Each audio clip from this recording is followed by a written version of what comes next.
Hi everyone, I would like to introduce to our company, the Verdant Lab Company. The Verdant Lab Company is a botanical technology company that combines plant science and modern interior greenery, and our tagline is re-engineer. Our vision is to build a stronger connection between humans and nature through smart and sustainable plant solution. And our mission is to make high quality and rare plant accessible by using technology to reduce plant failure. Next, this is the organizational of the Verdant Lab Company. First, we have the CEO that leads overall direction of the company. Next, we have the secretary that handle communication and documentation. Then we have administration manager, head of human resource, planning manager, operational manager, marketing manager, financial manager, production and supply manager, and the last one, technology department manager. Starting a modern nursery or plant business involves more than just planting seeds. Today, we will discuss the 4 key challenges that every grower must overcome to be successful. The first challenge is biological nature. Pests and disease are a major threats because a single outbreak can destroy your entire stock of seedling. Additionally, maintaining the exact humidity and temperature for technique like tissue culture is energy consuming and very difficult to manage. Next is operational and technological hurdles. Setting up high-tech irrigation and climate control, greenhouse required a very large initial investment. Because of this technology, we also need a specialized team that know both plant science and how to manage digital system. Third, we look at market and sustainable business. Since plants are perishable, shipping them in eco-friendly, plastic-free packaging is a major logistic challenge. We also have to deal with seasonal demand, which can make it hard to keep a steady cash flow throughout the year. Finally, there are regulatory challenges. You must be careful with plant patents. Growing designer species without a license can lead to serious legal trouble. Also, meeting organic or sustainability standards involve a lot of documentation and higher operational costs. Of marketing and suitable business. Number 1. Stronger stakeholder and community relationship. Marketing can amplify partnership with NGO, government, and community, creating shared value and sustainability chain. Second, identity or overhype. Focus on marketing the struggle by being transparent about the business. Suitable journey including challenge and real-time progress, conceivable and focused innovation. So the how the brand is enveloped to make suitable choice normalized and affordable for the everyday consumer. Hello and welcome. So this part I'm gonna explaining the technology drive in this entrepreneurship in plant science. So in this part we have a 3 major point. First is a plant tissue culture, second is aeroponic and fogponic, and third is IoT and smart nursery. For the plant tissue culture, we have 3 ways of entrepreneurial application. First is a disease-free stock. This helps to produce certified virus-free plant which command a premium price in agriculture.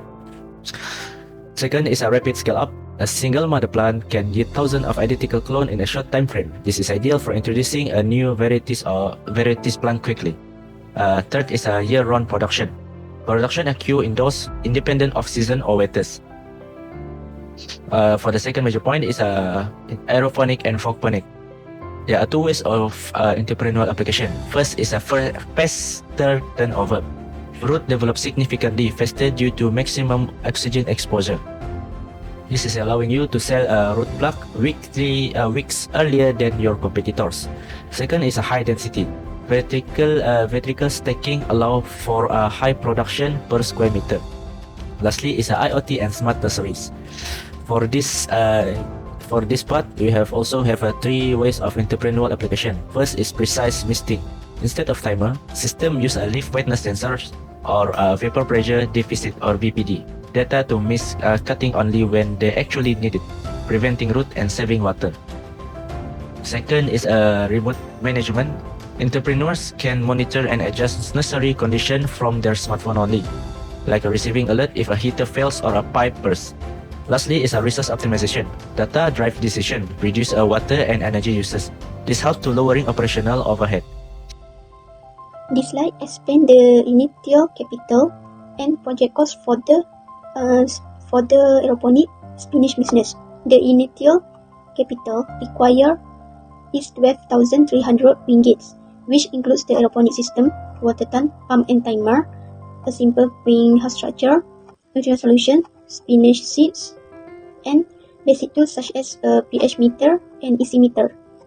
Operating costs include electricity and water utilized of 600 ringgit, a part-time helper salary of 1,200 ringgit, and transportation cost of 900 ringgit, making the total project cost 15,000 ringgit.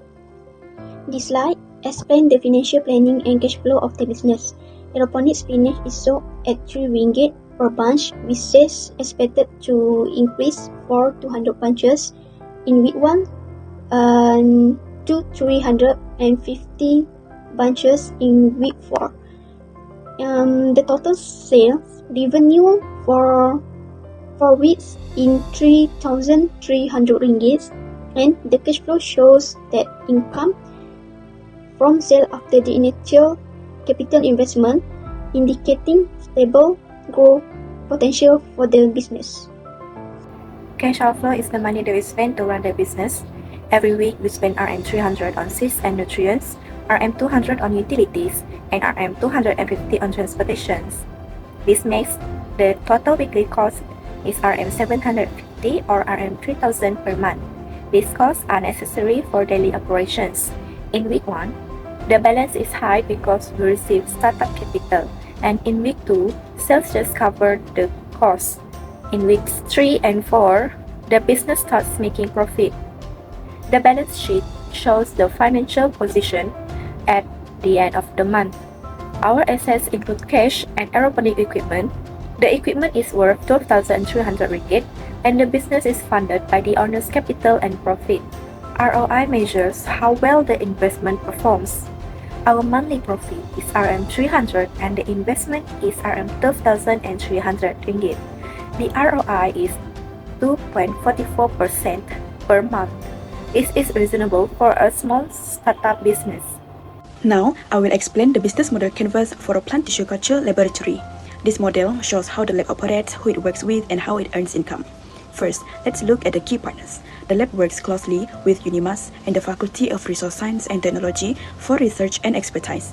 It also partners with agricultural retailers and nurseries to distribute plants and agri-technology companies to support laboratory equipment and automation. Next, let's see what activities are carried out in the laboratory. The main activities include plant production from stage 1 to stage 4, which are initiation, multiplication, rooting, and hardening. Quality control is done to ensure the plants are free from diseases and viruses. The lab also optimizes growth media to provide the best nutrients for plant development. So, what makes these activities valuable to customers? Let's look at the value proposition. Value propositions. The lab provides clean and disease-free plants. It can produce large numbers of identical plants all year round. All plants grow uniformly, which is important for commercial and industry farming. To deliver this value, the lab must maintain good relationships with its customers. Customer relationships. The lab offers contract propagation, producing plants exclusively for specific clients. It also provides technical advice to help farmers adapt plants to field conditions. Some customers place repeat or subscription orders for seasonal planting. Now, let's see who the main customers are. Next is customer segments. The customers include commercial fruit growers, floriculture businesses such as orchid producers, forestry agencies for replanting programs, and medicinal plant producers that require consistent plant quality. To serve these customers, the lab depends on several important resources. Next is key resources. The lab requires sterile laboratory facilities, including clean rooms and growth chambers. It also depends on trained technicians and students, as well as standard operating procedures to ensure consistent and safe production. Next, let's see how the products reach the customers. It is channels. The plants are sold through direct sales to farms, international brokers for export, and agricultural expos to showcase plant quality and attract buyers. Running a tissue culture lab involves costs, which I will explain next. Cost structure. The main cost is labor, as skilled technicians are needed. Other costs include electricity for lighting and temperature control, laboratory materials such as agar and chemicals, facility maintenance, and losses caused by contamination. Finally, let's look at how the lab generates income. Revenue streams. The lab earns revenue by selling plantlets and tissue cultures. It also charges fees for contract propagation and virus screening services. In addition, income is generated from licensing and royalties of patented plant varieties. For the conclusion, Entrepreneurship, the Verdant Lab Co. applies innovative plant propagation technology to build a modern, scalable, and knowledge-driven enterprise in plant science. As for profitability, the use of efficient systems such as aeroponics and tissue culture have reduced production time and costs, allowing the business to generate steady return and long-term profit potential. For market analysis, there is a strong demand for high quality, disease-free and sustainable plants, especially among commercial growers and premium ornamental markets. And last is competition. By offering precision propagation, consistent quality and lab technology-based solution, the Verdant Lab Co. gains a competitive advantage over traditional nursery.